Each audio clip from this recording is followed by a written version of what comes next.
ওনারা আসলে কোনো দলের সম্পদ না, পিনাকি দাদা সকল দলের সম্পদ। ঠিক আছে, আমি মনে করি উনি যেভাবে চলছে ওইভাবেই সব দলকে গাইড করা। আমরা তো বিপথে যাই, ঘন ঘন রাজনৈতিক দলগুলো অনেক ভুল করি, ভুল সিদ্ধান্ত নেই। এই জায়গা থেকে উনি হলো উপর থেকে দেখেন পাখির চোখের দৃষ্টিতে। উনি দেখেন ইলিয়াস ভাই, দেখেন মাহমুদুর রহমান স্যার, দেখেন তারপরে কনক সারোয়ার ভাইরা দেখেন।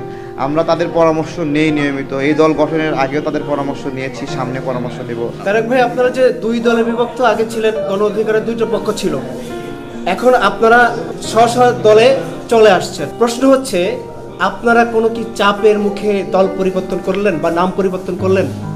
আমরা তো একটা চাপ অনুভব করছিলাম, পাশাপাশি দুটা দল একই নামে, কাছাকাছি নামে। আমরা অনেকবার হামলার শিকার হয়েছি আমাদের ভাইদের দ্বারা।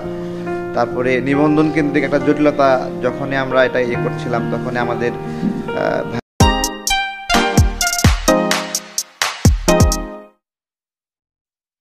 সামগ্রিক কর্মসূচি, এই সব কিছু মিলিয়ে একটা বিবাদ থেকে বেরিয়ে, নামকেন্দ্রিক বিবাদ কেন করব, লড়াইটা করব দেশের জন্য। ঠিক আছে, নাম নিয়ে খোঁচাখুচি এগুলো আমরা অনেক পেরেশানি হচ্ছিল, সেখান থেকে অনেকটা বাধ্য হয়েই আমরা আমজনতার দল এই নামে নামকরণ করলাম।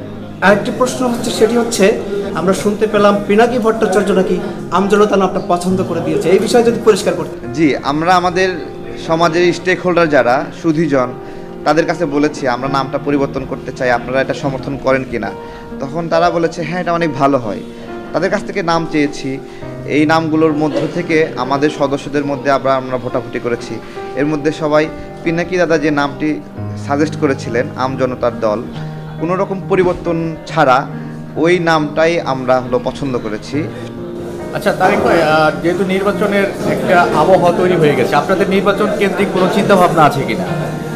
আমরা আসলে আমাদের বিগত রাজনৈতিক কার্যকলাপে কোনো নির্বাচনী ক্যাম্পেইন আমরা করিনি, আমাদের মার্কা ছিল না, এই জন্য নির্বাচনী ক্যাম্পেইন করা হয়নি।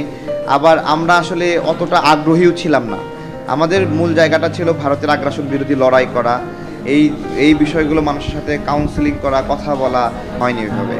আপনারা কি তাহলে স্বেচ্ছাসেবী এক ধরনের সংগঠন হিসেবে? না, আমাদের এটা রাজনৈতিক একটা শক্তি, আমজনতার দল পূর্ণ রাজনৈতিক শক্তি হিসেবে দেশের জন্য আগ্রাসন বিরোধী লড়াইয়ে সামনে আগায় যাবে। সামনে নির্বাচনে অংশগ্রহণ করার আপনাদের ইচ্ছা আছে কিনা? আমাদের অনেকেই অংশগ্রহণ করবে, আমরা কথাবার্তা বলেছি, এটা আলাদা বিষয়।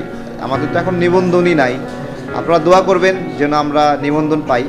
আমি জানি না যে দেশের অপরাপর যে কয়টি সংগঠন ফাংশন করছে, নিবন্ধিত অনিবন্ধিত, আমাদের কার্যক্রম আপনাদের কাছে চোখে বলবো, আবেদন জানাবো যে আমাদেরকে নিবন্ধন দেন।